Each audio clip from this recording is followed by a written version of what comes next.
4월 마지막 주 주일 대회에 오신 여러분들을 주의 이름으로 축복합니다. 오늘도 우리 드린 예배를 통해서 주님께서 큰 영광 거두어주시며 우리에겐 기쁨과 은혜가 넘치는 귀한 시간 되기를 간절히 소원합니다. 오늘은 시편 23편 말씀을 중심으로 어느 곳이 쉴만한 물가인가 라는 제목으로 함께 은혜를 나누고자 합니다. 어느 곳이 쉴만한 물가인가. 오늘 말씀 우리가 잘 아는 것처럼 다윗이 지은 시입니다. 다윗을 보게 되면 다윗의 일생은 어렸을 때부터 주로 양을 치는 일을 많이 했습니다.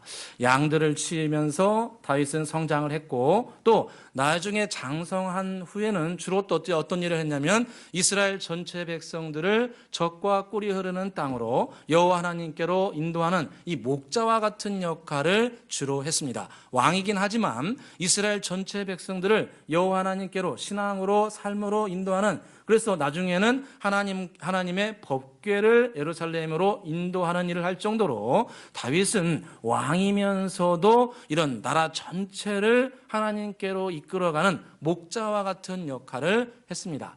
비록 다윗이 어렸을 때는 막내여서 아버지께로부터 별로 인정받지 못하고 성경에 보니까 버림받은 경험이 있는 그런 아픈 추억을 가지고 있었지만 다윗은 어렸을 때부터 주님을 믿고 의지하고 꾸준히 주님과 함께 동행함으로 말미암아 점점 시간이 지나면서 그는 부족함이 없는 삶으로 생활적으로나 경제적으로나 특별히 신앙적으로나 부족함이 없고 오히려 넉넉하고 차고 넘을 정도로 놀라운 열매를 가져옵니다. 특별히 노년에 이르러서는 다윗은 자기의 후손들이 하나님을 잘 섬기는 것을 보고 자기의 대를 이을 후계자를 세우고 축복하면서 생을 마감합니다. 그래서 성경에 보니까 솔로몬을 자기 후계자로 세우고 그에게 축복을 하면서 자기 인생을 마무리하고 성전을 위한 모든 재료를 준비한 다음에 너는 이것을 위해서 너의 생을 투자하라 하면서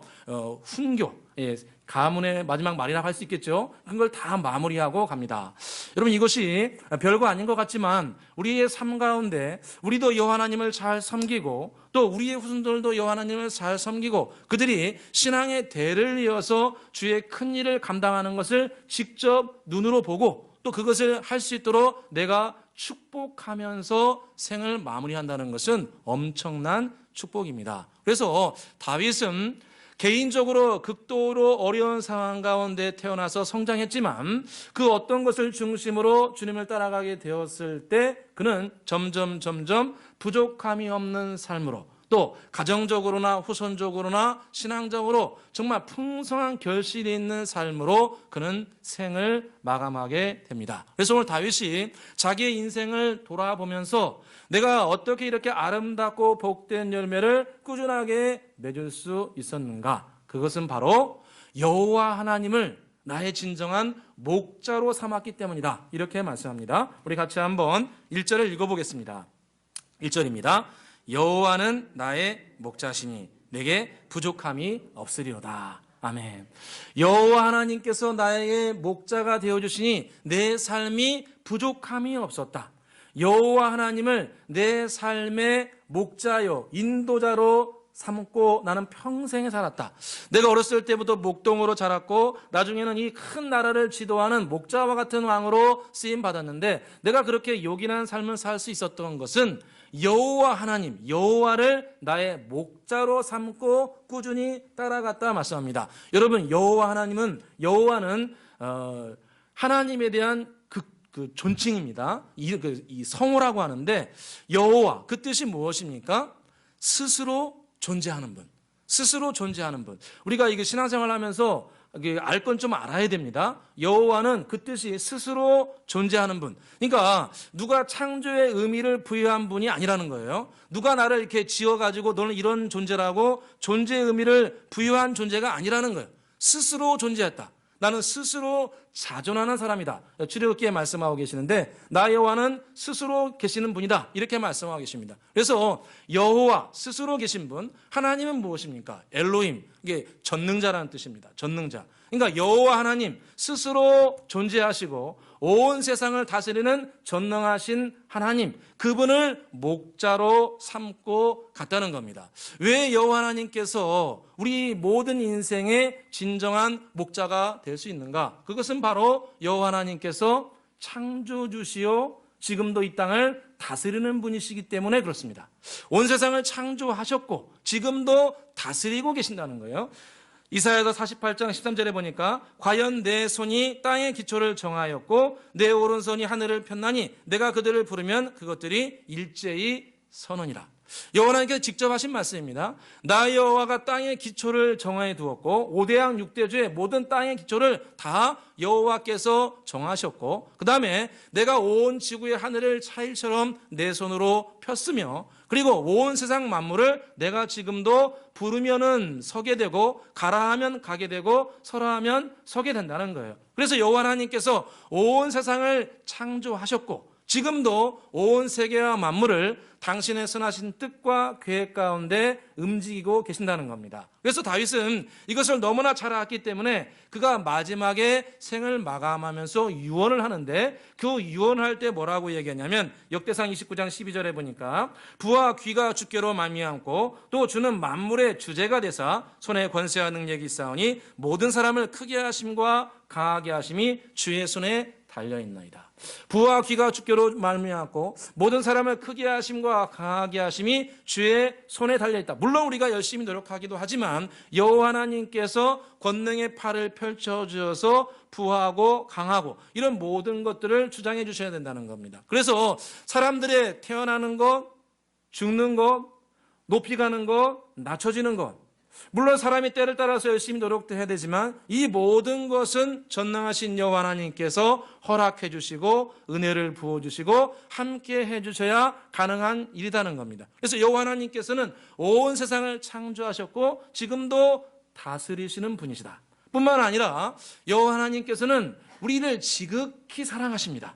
당신의 형상대로 지으신 우리 사람을 지극히 사랑하시고 기뻐하시고 우리를 존중히 여기십니다. 스바냐 3장 16절에 보니까 너희 하나님 여호와가 너희 가운데 계시니 그는 구원을 베푸실 전능자이시라. 그가 너로 말미암아 기쁨을 이기지 못하시며 너를 잠잠히 사랑하시며 너로 말미암아 즐거이 부르며 기뻐하시리라. 너희 하나님 여호와가 너희 가운데 계시니 그는 구원을 베푸실 전능자시라. 그가 너로 말미암아 기쁨을 이기지 못하시고 너를 잠잠히 사랑하시고 너를 너무나 좋아하신다는 겁니다. 할렐루야. 여호와 하나님은 저와 여러분을 좋아하십니다. 저와 여러분을 좋아하십니다. 저와 여러분을 정말로 사랑하십니다. 여호와 하나님은 저와 여러분을 당신의 형상대로 지으셔가지고 사랑하시고 기뻐하시고 인도하십니다. 여러분 우리가 가정을 이뤄보고 자녀를 양육해 보면은 자녀가 어렸을 때부터 이렇게 해가지고 쭉 성장하고 나중에 성년이 되면은 얼마나 이렇게 든든합니까? 얼마나 그들 보면서 자랑스럽습니까? 야, 이렇게까지 성장하는구나. 그 어렸을 때 뭐 갓난 아이 때 요만할 때 사진 봤는데 이렇게 커가지고 언제 이렇게 커가지고 이제 막 저보다 키가 커가요. 할렐루야. 이런 모습을 보면은 사람이 이게 참 사람이 놀랍다. 하나님께서 정말 우리를 정말 사랑하시는구나. 이것을 우리가 체험할 수 있죠. 그런 것처럼 여호와 하나님께서는 온 세상과 만물을 창조하실 뿐만 아니라 지금도 다스리고 계시고 우리를 지극히 사랑하셔가지고 잠잠히 사랑하시고 우리에게 구원의 은혜를 베풀어 주시고 저와 여러분을 사랑하시고 인도해 주신다는 거예요. 그래서 다른 것을 구주로 삼지 말고 다른 것을 목자로 삼지 말고 여호와 하나님을 나의 목자로 우리의 목자로 삼으라는 겁니다. 우린 때로 그렇죠. 내 타고난 재능이라든가 은사라든가 능력이라든가 내 가문이라든가 이런 것이 내 목자라고 착각하는 경우가 있습니다. 아, 내가 능력이 있으니까 능력으로 할 수 있을 거야. 내 가문이 이래. 나 이런 사람이야. 나 뭐 어디 나왔어. 이런 것이 나를 지도해주고 이끌어주시고 뭐 높은 곳으로 인도해줄 것 같은 그런 마음을 갖기도 합니다. 솔직히 그런 경우도 없지는 않습니다. 그런데 다윗이 말합니다. 다윗은 모든 것을 해본 사람입니다. 모든 것을 해본 사람이 뭐라고 얘기하냐면 여호와를 목자로 삼으라. 전능하신 여호와 하나님, 지금도 온 세상을 다스리시는 여호와 하나님, 우리를 지극히 사랑하시는 그 여호와 하나님을 내 삶의 목자로 모셔드리고 의지하라는 겁니다. 오늘 다윗은 여호와 하나님을 목자로 모시고 따라가면서 배운 것을 이제 시로 기록을 해놨습니다. 내가 만난 목자 되신 여호와 하나님은 어떤 분이신가? 몇 가지 특징에 대해서 오늘 성경 말씀을 통해서 가르쳐 주는데 오늘 두 가지를 함께 살펴보려고 합니다. 첫째로 여호와 하나님 우리의 목자가 되어줘서 우리를 인도해 주시는 분이라는 겁니다. 어떤 분이라고요? 인도해 주시는 분이다. 우리 2절 같이 한번 읽어보겠습니다. 23장 2절 읽겠습니다. 그가 나를 푸른 풀밭에 누이시며 쉴만한 물가로 인도하시는도다. 아멘.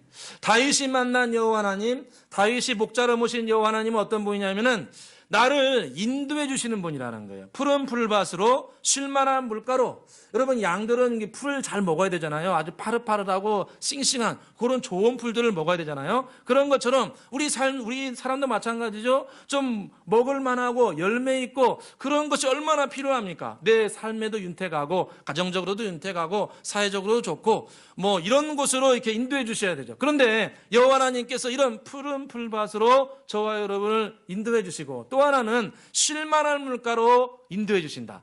이곳에 가게 되면 내 마음도 좀 편하고 내 육체도 편하고 정말 기쁘고 행복하다. 이런 마음이 들 만한 쉴만한 물가로 여호와 하나님께서 인도해 주신다. 3절을 보면 또 어떤 곳을 인도해 주시냐면 의의 길로 인도해 주신다. 이렇게 말씀합니다. 3절 같이 한번 읽어보겠습니다. 3절입니다. 내 영혼을 소생시키시고 자기 이름을 위하여 의의 길로 인도해 주시는도다.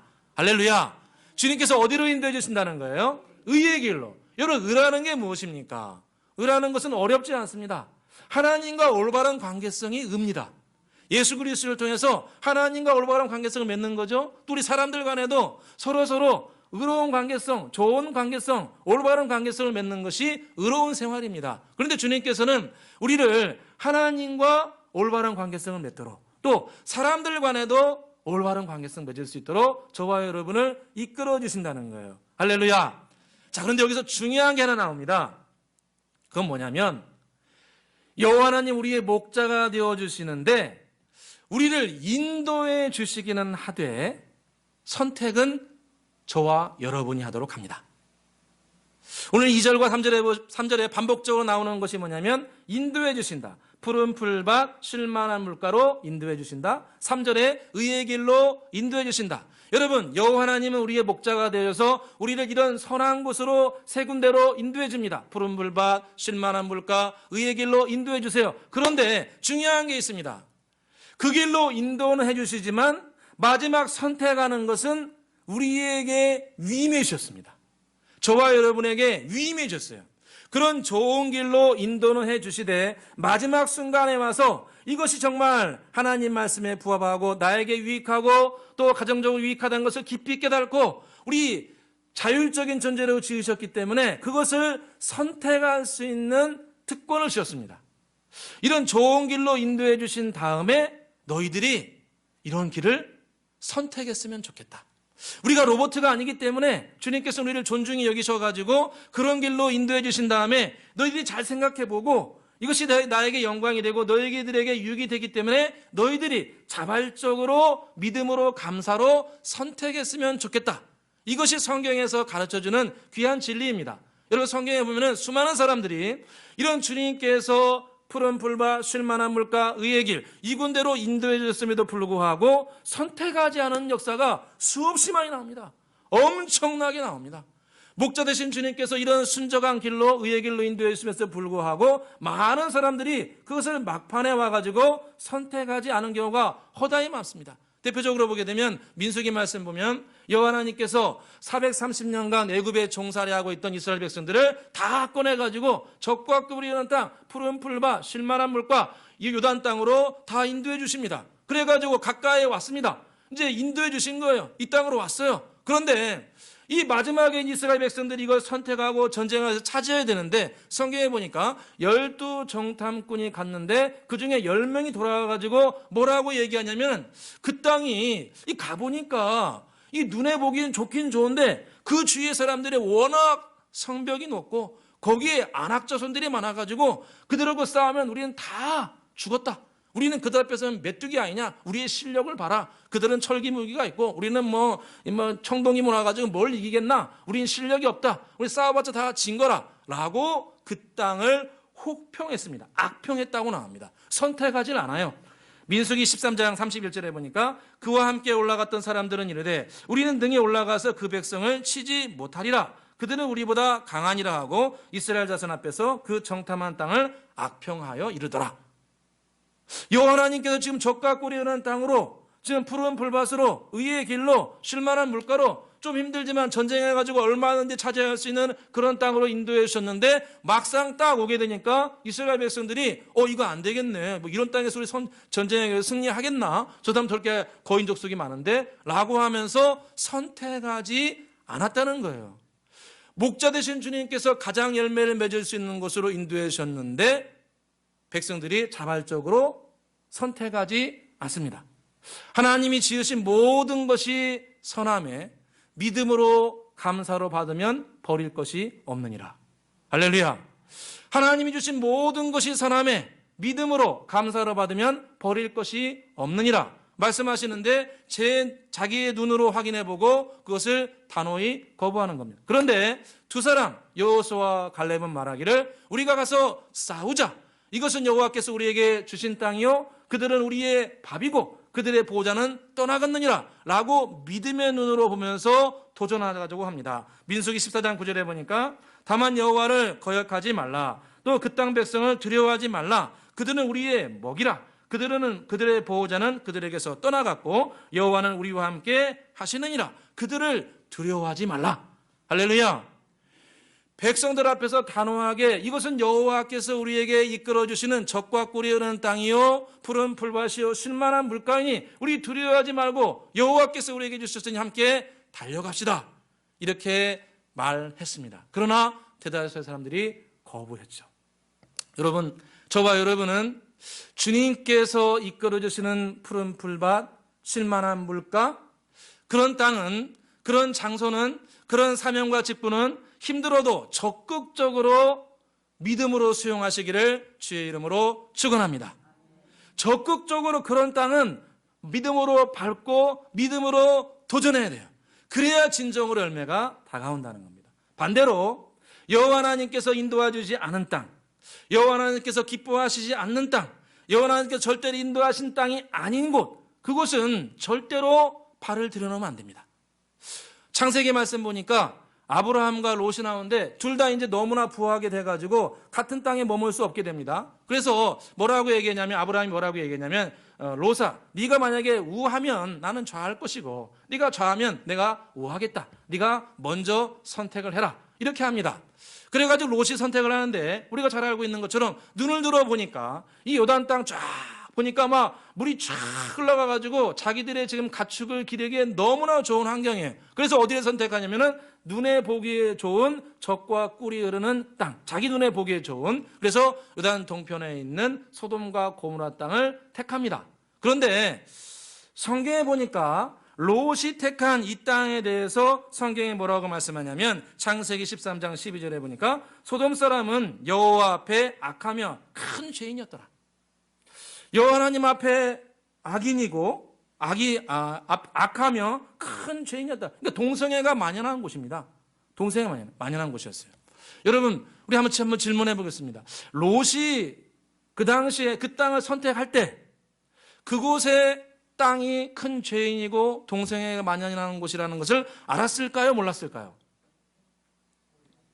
1부 때도 몰랐다고 그러는데 2부 때도 제 생각에는 알았을 것 같아요. 여러분, 가나안 땅 간 지가 지금 20년이 넘었습니다.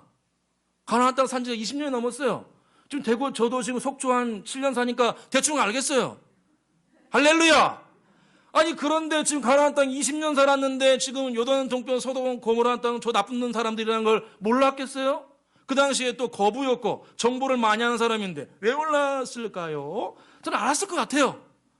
너무 잘 알아요. 여기 선택했는데, 저 땅 도시여서 문화는 발달해 있고, 좀 뭐 갈 곳도 많고, 이마트도 있고, 백화점도 있고, 명품 가게도 있고, 차 좋은데, 그런데 저긴 좀 이렇게 나쁜 놈들이 많아.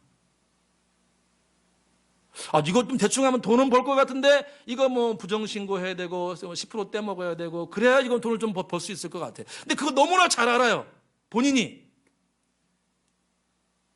그런데, 롯은 단호하게 선택합니다. 왜? 알면서도 왜? 돈 때문에 선택합니다. 그런데 안타깝게도 그런 선택을 했던 롯의 후손들, 모압과 암몬, 그 사람들은 주님께서 뭐라고 말씀하시냐면 네 후손은 여호와의 총회에 영원히 들어오지 못하리라. 주님께서 거부하십니다. 너의 씨 자체가 이 근친상간을 통해서 민족이 이뤘기 때문에 내가 거부한다고 주님께서 말씀하십니다. 여러분, 주님께서 우리의 선한 목자가 되어져서 저와 여러분을 이끌어 주십니다. 우리 가끔가다 그런 생각을 하죠. 나는 여호와 하나님을 나의 목자로 삼았으니까 나는 모든 것이 잘 될 거야. 그러길 저를 간절히 소원합니다. 그런데 성경에 뭐라고 말씀하시냐면 여호와 하나님께서 인도는 해주신다는 거예요. 젖과 꿀이 흐르는 땅으로, 푸른 풀밭으로, 쉴만한 물가로, 의의 길로 코앞까지 인도해 주십니다. 코앞까지 인도해 주시는데 그 마지막 순간에 선택하는 것은 저와 여러분입니다. 저와 여러분이 주님께서 인도해 주신 그 땅을, 그 자리를, 그 사명을, 그 직분을 때로 힘들어도 선택을 해야 됩니다. 때로 그 자리는 매우 힘들 수 있습니다. 여러분, 롯이 떠난 다음에 어떤 일이 생기냐면 아브라함에게 약간의 스트레스가 찾아옵니다. 왜요? 약속의 땅에 머물렀는데 너무 힘든 거예요.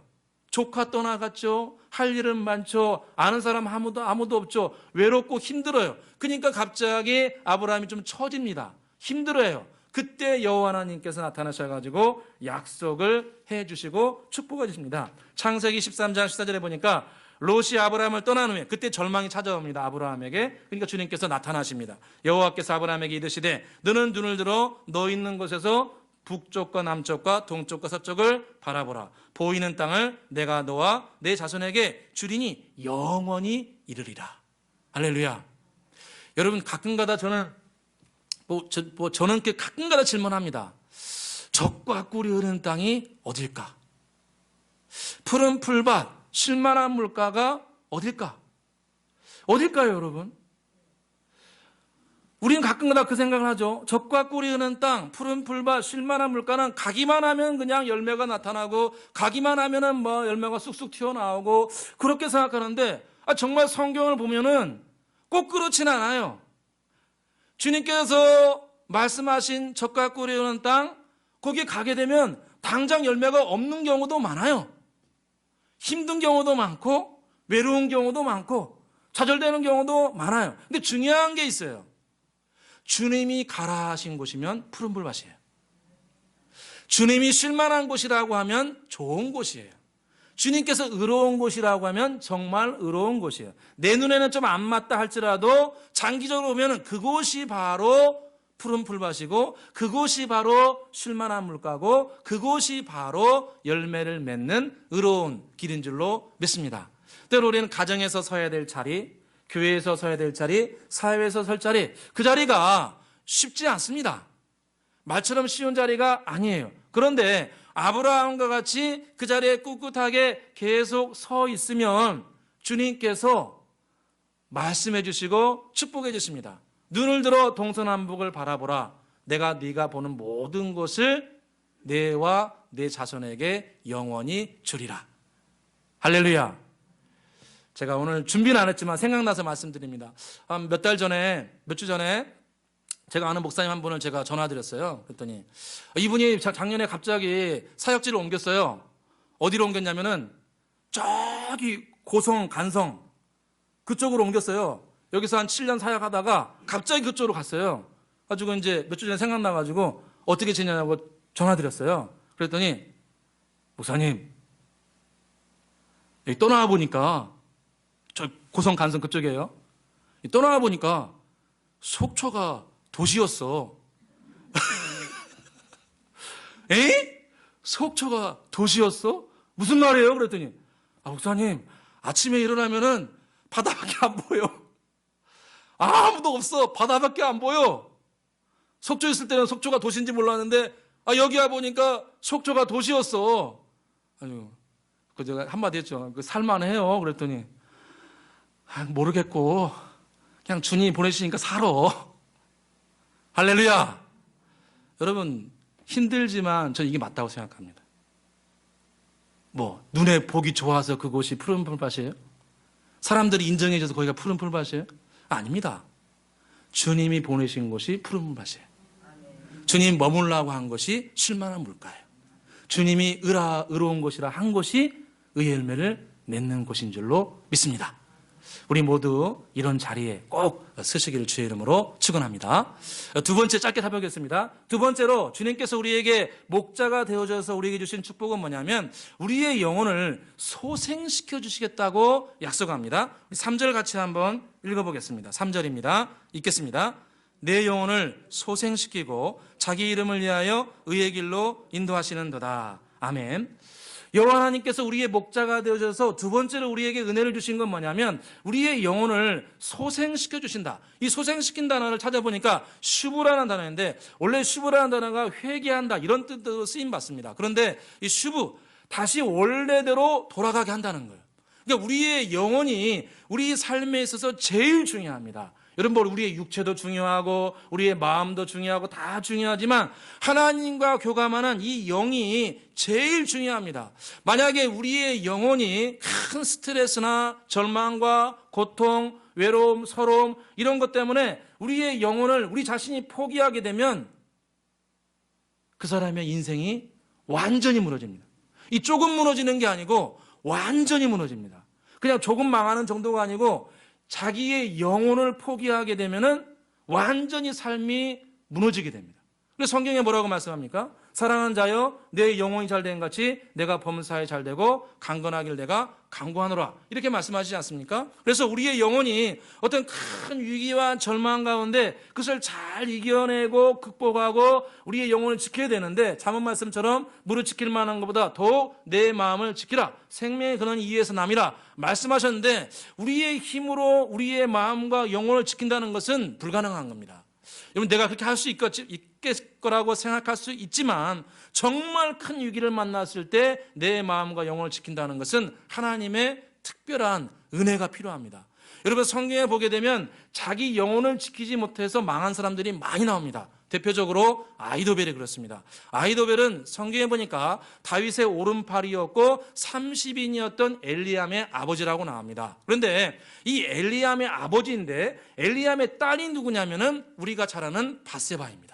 밧세바가 엘리암의 딸이라는, 그러니까 족보적으로 보게 되면 아히도벨, 엘리암, 그 다음에 밧세바인 거예요. 그러니까 밧세바 사건이 터졌을 때 가장 분하고 억울하고 복수하고 싶은 마음을 가진 사람은 누구겠습니까? 아히도벨이에요. 왜? 자기가 가장 많이 도와줬던 다윗이 자기를 배신하고 정욕에 빠져가지고 7계명을 어기고 스캔들에 빠지고 자신 가문의 치욕인 거예요. 그러니까 이 당시에 아히도벨은 명문가 중에서 명문가였어요. 왜 그러냐면은 다윗의 책사였고 자기 아들 엘리암이 그 당시에 다윗의 친위 부대였던 30인의 우두머리였습니다. 그리고 자기 엘리암의 사위인 이 햇사람 우리야도 30인의 우두머리였어요. 그러니까 가문 전체가 무인으로서 전쟁을 하는 책사로서 최고 가문이었습니다. 최고 가문. 그러니까 여러분, 30인 그룹에 아무나 집어넣겠어요? 책사를 아무나 시키겠어요? 뛰어난 사람만 골라가지고 시키지 않겠습니까? 그런데 한두 명도 아니고 3명이 다 거기에 들어갔으니 엄청난 가문인 거예요. 그런데 자기 가문을 욕된 거예요. 그러니까 이 아히도벨이 화가 나가지고 울분을 참지 못하고 기다립니다. 당장은 복수하지 못하니까 좀 기다렸다가 나중에 압살롬이 반란을 일으켰을 때 다윗을 죽이려고 선봉에 사가지고 공격을 하려고 합니다. 그런데 결국은 나중에 생명을 스스로 끊는 안타까운 처지에 놓이게 됩니다. 이 아히도벨이 자기의 마음을 포기합니다. 아이도벨의 가장 큰 실수는 뭐냐면 그런 절망의 순간에 여호와 하나님께 나가지 않았다는 거예요.